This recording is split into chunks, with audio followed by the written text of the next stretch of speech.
میرے رسول کریم علیہ السلام کی یہ حدیث ہے. میرا دل کرتا میں اس حدیث کو روز لوگوں کو سنایا کروں, روز سناؤں.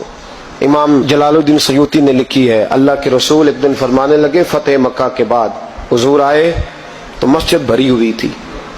پہلے چند لوگ ہوتے تھے, اب فتح مکہ کے بعد بھر گئی مسجد. حضور تشریف لائے تو صحابہ اٹھ کے کھڑے ہو گئے.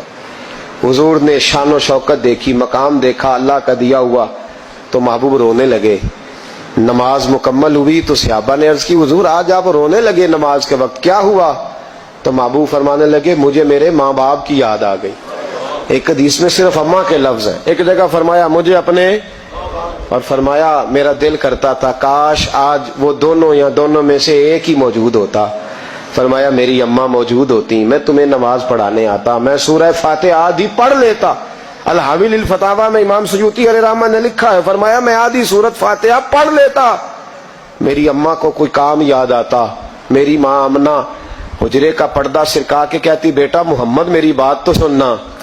تو نبی پاک فرماتے ہیں, اللہ کی عزت کی قسم میں نماز چھوڑ دیتا, پہلے اماں کی بات سن کے آتا. یاد رکھو بھائیو, یاد رکھو, یہ مرتبہ ہے, یہ مقام.